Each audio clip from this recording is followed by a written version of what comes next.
As I'm moving forward in adding my libraries back into the project, I came face to face with two of my notes to review a code that I did behind the scenes, and I had to talk in videos. Hello everyone, this is Ali Raza. Welcome to the Mentor Code Lab. When I was developing the code for armor model generation in JiRegister, I told you that I was not sure if it would work or not. Well, I recorded the video and then run the game, and I see the model on the character. So far so good. However, when I started adding trimming on the armor, we have a problem, and the problem is that the armor item that has the trim is not showing up, and I would see checkerboard. Actually, I'm not even sure if my first code was correctly registering the armor or not, but the whole code had problems. So after some tweaking and asking around and looking into the vanilla, I found that the vanilla code is changed a lot compared to what we had back in 1.20 and the early stages of 1.21. This is one of the to-do lists that I will cover today. The generate armor model has changed a lot. Let's take a look at the code and try to understand it. First things first, we want a component of equipable component. So we go with armor, that is an item, get components, then we want a type that is equipable. Now this may be present or may be not presented because someone may accidentally send pickaxe to this method. So we check if the component is equals to null, then of course throw an exception. If we are sending an armor property here, then we want to get the trim ID. Now here's something that I added myself. Slot to armor names. It comes from the armor helper, and as you see, it's just a hash map. In a static, I add them. So I say slot to armor names head is actually item model generator dot helmet trim ID prefix. Now, what is this helmet trim ID prefix? If I middle mouse click on it, you see that it says get trim asset ID prefix for helmet. Well,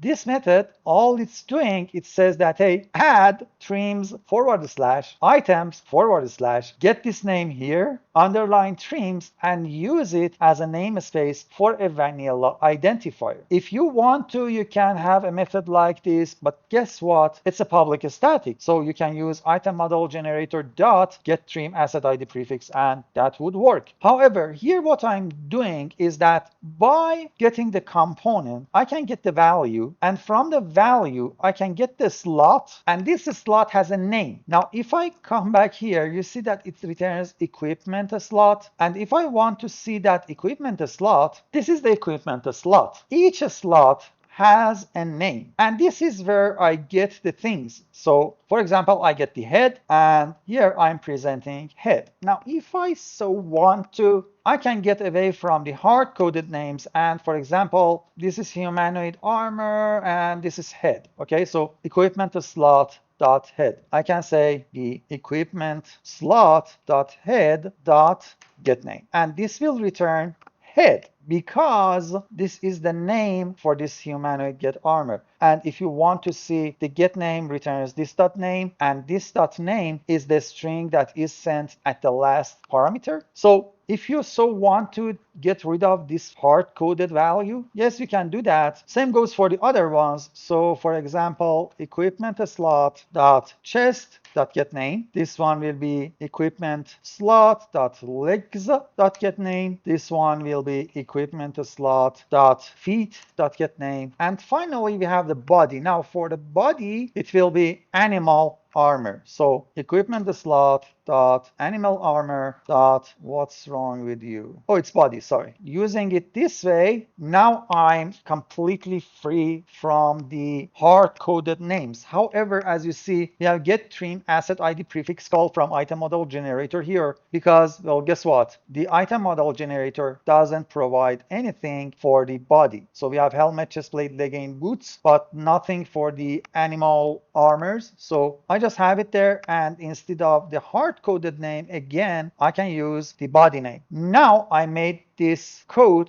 100% upgrade proof, because at any time in future they may change these names, but because I'm reading them from the code, then I'm safe. This comes from Armor Helper, by the way. So at the static block, I'm populating this hash map with values. Finally, from that hash map, I get the proper identifier for the string name of the item. This identifier is exactly the same thing that we see here. Streams / items / for example, head underline stream. Now that we have that, we just want a name, and we say registries item get ID of the armor, then just get the path. It means that it will return the name of the item. Then we want a registry key of equipment asset. It's registry key .of equipment assets.registry key base helper identifier of mod ID and name. And finally, we say generator, that is item model generator dot register armor for the armor with this key, and use the stream ID, and well, we sent in the diable all the time. Now take note, the material is not being used anymore. So I can get rid of that. I can get rid of that here, and I can get rid of it from here. I have a problem here because, well, we don't need it here, and if we are not using it there, we can unuse it here. And this is our generate armor model, and I think this will work for many more upgrades from now on. Hopefully we don't need to tweak it at any time anymore, because in recent versions of Minecraft, the armor modeling changed a lot from one version to another version, and again changed in the next version. So I hope this will be the final version that we are working it, and I think, as much as I see the system inside the vanilla and inside the assets, it looks like